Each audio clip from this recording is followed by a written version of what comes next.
Welcome to the headlines. I'm Helen Liao. Thank you for joining us. Coming up in today's show, Taichung Tzu Chi volunteers in Dajia district are cleaning up the streets and picking up litters after the annual Mazu Pil-gri-mage Pro-cession. We go to Meinong district in Kaohsiung City to meet foreign spouse Tzu Chi, who's raising her children on her own after her divorce. And students at the Hualien Tzu Chi Universities are turning an empty land near their dormitory into an ecological park and farm. The Mazu Pil-gri-mage Pro-cession in Taichung City, Taiwan, successfully ended last weekend. The event attracted many visitors to the Dajia district, but also left a large amount of garbage. To ensure the streets are clean before members of the public get back to work, Tzu Chi volunteers and community workers were mobilized to pick up rubbish and swipe the grounds. At around 4 a.m., Taichung Tzu Chi volunteers are already cleaning the streets of Dajia district. Some sweep the ground, while others pick up rubbish.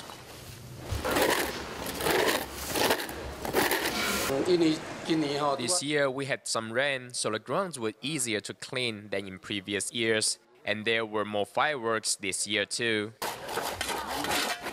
Among those cleaning the streets are members of the Dajia Community Development Association, who have been taking part in the annual event for several years now. Sharing the same belief as Tzu Chi, these community workers and volunteers work together to return the area to its original state. At the 9-day Mazu festival, Tzu Chi volunteers set up recycling points around the city to collect recyclables. The 2 high school students taking part also came to understand the hardship that goes into safeguarding the planet. As long as everyone sorts their garbage and does not litter, our work will be easier when it comes to keeping the planet clean and beautiful.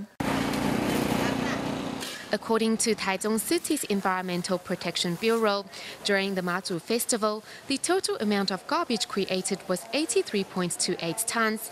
However, the percentage of rubbish recycled went up by 12, with a total of 11.85 tons of recyclables collected. Signs that Tzu Chi's message is being heard. As of April 14, 60 cases of H7N9 infection have been reported in China, with the death toll at 13. Although currently there is no concrete evidence of human-to-human transmission, new research shows genetic changes in the H7N9 strain could possibly make the virus more infectious. Meanwhile, in Taiwan, the Council of Agriculture expressed the possibility that the ban on the slaughtering of live poultry at traditional markets may come earlier than planned. From April 14th to the evening of April 15th, 9 new cases of suspected H7N9 infections were reported in Taiwan. Currently, 5 people have been shown not to have the virus, while 4 others are yet to be confirmed. In Beijing, China, a 4-year-old boy has become the 2nd person in the capital to be infected with H7N9. However, the boy displayed no symptoms of the avian flu and is currently under further medical observation at a local hospital in Beijing. The appearance of cases with no symptoms in humans may mean that people infected do not get seriously ill, making the virus less deadly than it appears. However, we still need to monitor the transmission closely. With the epidemic on the rise in China, Taiwan's health officials have ramped up border control measures at airports and ports to mitigate the virus from spreading into Taiwan. In the likelihood that the H7N9 virus spreads to Taiwan, or if it has been detected in live poultry markets, or if migratory birds fly south for the winter earlier than expected, the Council of Agriculture said that Taiwan could impose a ban on slaughtering live poultry at traditional markets earlier than planned. The imposed ban could come earlier than planned should one of those 3 situations arise. To prevent the spread of the H7N9 virus, members of the public are cautioned to limit unnecessary contact with bird species. Should the ban come into effect, the COA says the promulgation of the regulation to its implementation might take up to a month at soonest. According to information released by the World Health Organization, new research shows genetic changes in the H7N9 strain that would possibly make it more infectious. The receptor binding site was previously known to infect the lower respiratory tract. However, the current genetic mutation could enhance the ability of the virus to bind to receptors in the human upper air tract, increasing the possibility of human-to-human transmission. 目前 H7N9 这个病毒呢，是可以到我们肺部的深处。 Currently, the H7N9 virus infects our lungs. For it to infect the upper respiratory tract, the virus will have to go through two genetic changes. Currently, there is only one genetic change. Thus, the chances that the virus will bind itself to the receptor cells in the human upper respiratory tract is highly unlikely at this stage. At this stage, we have not seen infections beyond family clusters, so we still don't have concrete evidence which shows that this virus is indeed transmissible from human to human. Specialists and health officials are intensifying the surveillance for any changes in the H7N9 virus. For members of the public, maintaining personal hygiene and washing hands regularly are still the best course of action. A group of Malaysia medical students recently came to Taiwan to learn how the medical system operates here. As a part of their trip, the students followed Tima medical staff to a nursing home to carry out a free dental clinic. Seeing the selfless giving spirit of these doctors and volunteers was a great inspiration for these university students. Upon opening this box that looks like a luggage, one will find all sorts of dental equipment. The creative idea was the design of Tima medical staff, who use them to carry out mobile-free clinics. What also surprised these interns from Malaysia are the love and devotion of these medical staff, who give up their holidays to hold checkups for those living in nursing homes. When I become a doctor, I will also visit remote townships or communities like this to carry out treatments for them. At least I can contribute to help their community. After the free clinic, doctors share with these students how to teach members of the public the right way to clean their teeth and maintain a healthy oral hygiene. In the one-day event, these students also experienced a different kind of humanitarian spirit.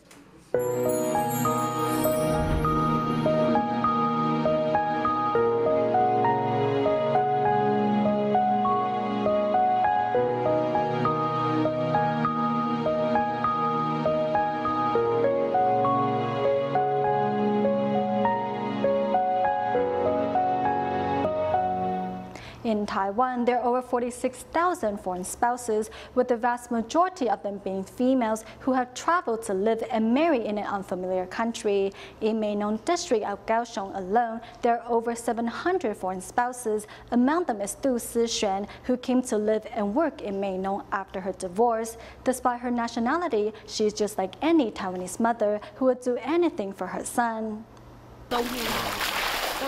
In the winter, the water is so cold, my hands feel frozen. All I can do is wear more clothes to keep warm.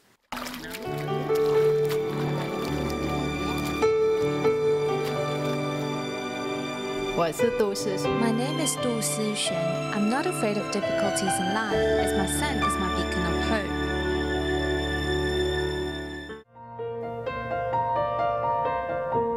Kaohsiung's Meinong district is known for its wild lotuses.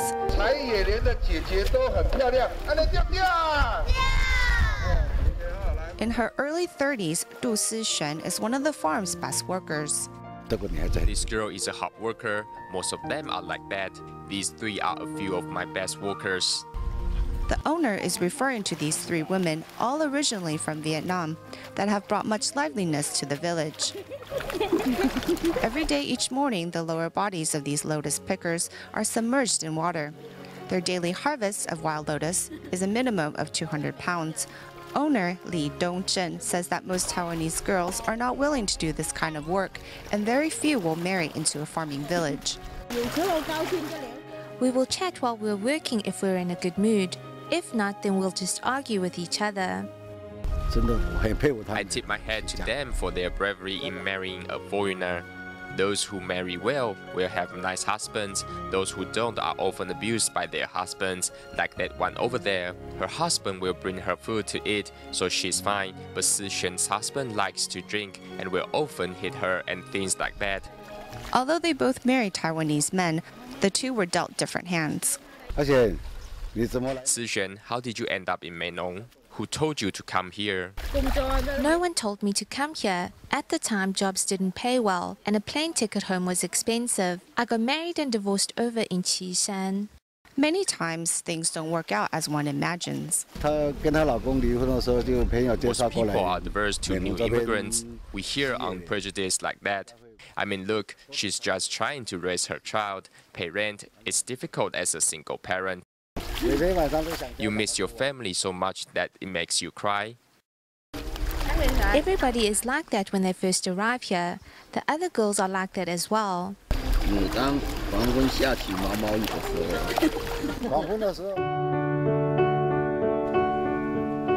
After her divorce, Du had nothing to her name, no house or even friends.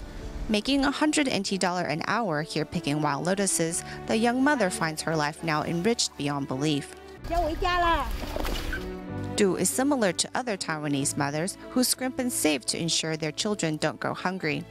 Although her son's tuition fee uses up 1/3 of her monthly salary, Du has never been happier. As long as I'm healthy, I will work any job I can. On a farm, in a restaurant, anywhere. I can work any job for my child. After her divorce, the young mother was fortunate enough to meet many compassionate people. Now she has rented a small place in which she and her son live.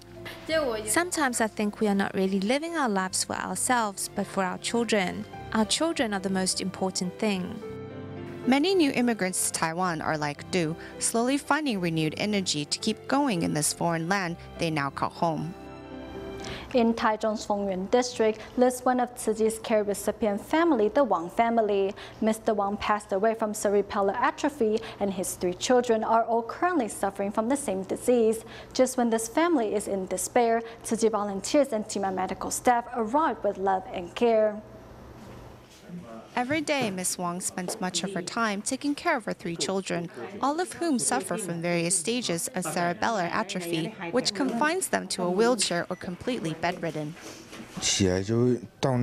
In the morning, my mother will empty our urine bottle and feed my brother breakfast. I feed them, and if the eldest needs to go to the bathroom, I assist him during the process. Following the father's death, the mother has not only had to take care of the entire household, but has had to watch helplessly as her children's condition deteriorates. The burden is so heavy, I was not sure how to make it through.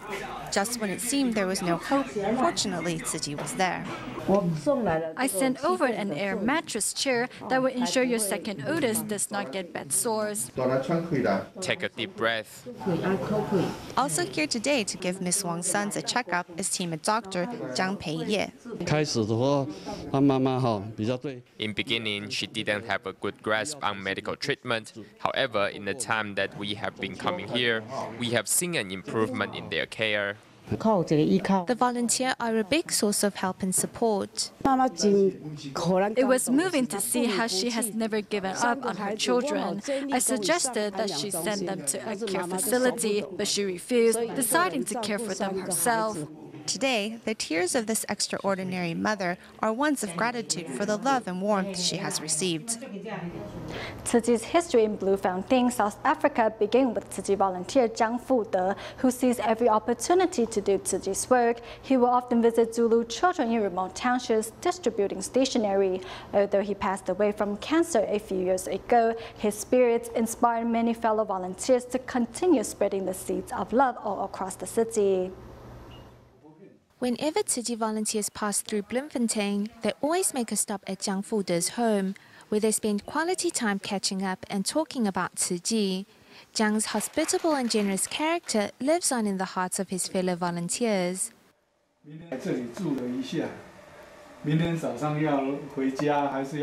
Even if it was a short stay, whether we would be heading home to Johannesburg or elsewhere, our car will always be filled with snacks and fruit from him. This is how Tzu Chi in Bloemfontein began. On one of his birthdays, Jiang Fude took hundreds of school bags to distribute to Zulu children in the townships.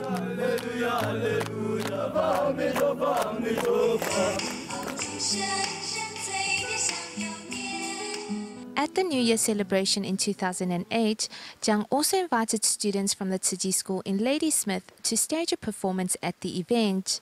Despite having just received chemotherapy, he nevertheless insisted going on stage to hand out gifts to the children in thanks.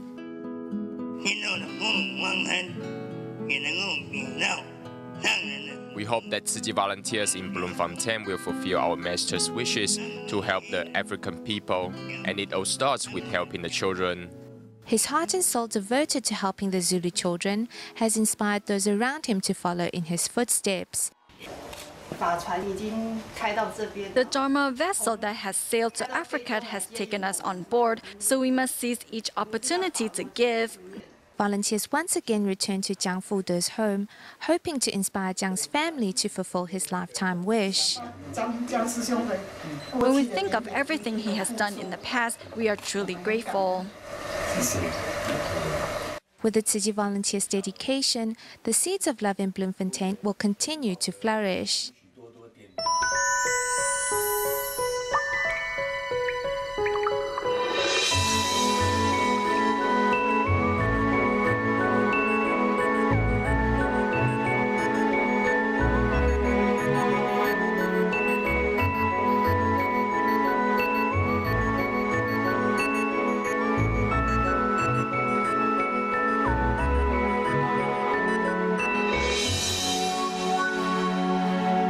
In Taiwan, facing price fluctuations in vegetables, many consumers find themselves at times unable to afford certain vegetables.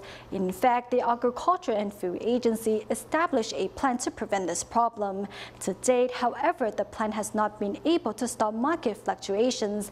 In our next report, let's find out the reason behind the fluctuation in vegetable prices.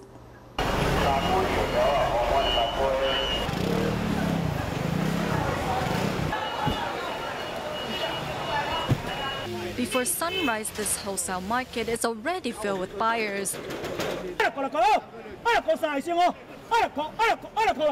Inside the wholesale market, wholesalers and greengrocers look at their notes as an auctioneer shouts out prices of vegetables. Compared to previous days, the prices of vegetables have dropped a bit. From March to April, a large amount of cabbages sitting on 139 hectares of land was harvested, resulting in the price of cabbages dropped to less than 3 new Taiwanese dollars per kilogram. Aware of such problems, Agriculture and Food Agency has set up a warning system. We estimate the total cultivated area of a vegetable by calculating the amount of seedlings we gave out. If we have more than 150 hectares of cabbages and more than 60 hectares of Chinese cabbages being planted, we will send out a warning. Taking cabbage and Chinese cabbage as examples, every 10 days, the cultivated area for cabbage and Chinese cabbage should be about 200 hectares and 80 hectares respectively. If that number is exceeded by 150 hectares and 60 hectares respectively, then the Agriculture and Food Agency will send out a warning system to farmers associations across the island to remind farmers to grow less of both vegetables. At the same time, the government will also provide funding to buy the crops to avoid significant price drops. However, the system still failed to prevent a massive drop in vegetable prices.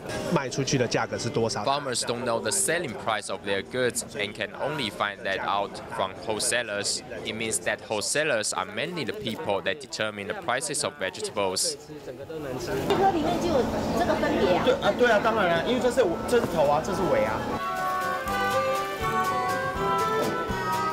Inside this farmers' market, farmers are selling their goods directly to consumers, which let them know exactly the amount of money they can earn. Farmers should grow and sell their goods by themselves. When farmers sell their vegetables directly to consumers, they can interact with them and know if consumers like their goods or not. However, even farmers selling their goods directly to consumers has not stopped the fluctuation in vegetable prices. Of course, we need to consider transportation costs and resale prices. We are concerned about the fact that farmers may only receive $2 for selling their vegetables to wholesalers, but consumers need to pay $200 to buy it from wholesalers. So are wholesalers responsible for this problem? If we go back to the wholesale market, we can find our answer in this pile of vegetable leaves. There are differences between wholesale price and auction price. It has been raining quite a bit, so many vegetables need to be shed off their outer layers. As this Chinese cabbage shows signs of insect bites, 2/3 of it has to be thrown away to meet consumers' expectations. In fact, these costs are added to what consumers pay. Consumers should accept and understand the fact that when they see insect bites on the outer layer of the vegetables, it means that no pesticides were added before harvest. In fact, many of us have forgotten that our shopping habits also contribute to the dramatic changes in vegetable prices. To solve this problem, if farmers can plant their vegetables according to the amount that is needed by market and work hand in hand with the government, then there is a hope that the cycle of fluctuation of vegetable prices can finally stop. When it comes to saving the earth, getting out the message of environmentalism is important. However, slogans and ideas still need to be turned into action. Students at the Tzu Chi University in Hualien, Taiwan were doing just that when they took the first step in transforming an empty lot into an ecological park and farm. Administrators and teachers at the school hope that such activities will encourage the students to continue their good work even after graduation.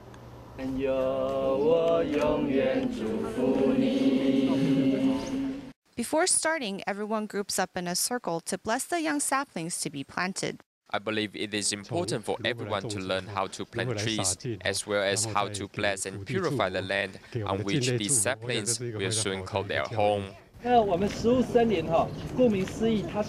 So a forest of food is in fact a forest. Do you have to water a forest? No. Do you have to add fertilizer to a forest? No. But a forest still provides for so many people. In the face of climate change, Professor Cho hopes to teach these students environmentally friendly planting methods as they work to transform what was once a barren piece of land into a forest of plenty. Through such activities, students can take what they have learned in class about ecology, reforestation, and sustainable design and development and go out there and actualize these theories. I think that after today's activity, these students will enjoy a deeper connection to the land. Everyone gives it their all to transform the 3,300 square meter piece of land into a future Garden of Eden. For many of the students, it was their first time to plant a tree, but all had high hopes for the future of the project. I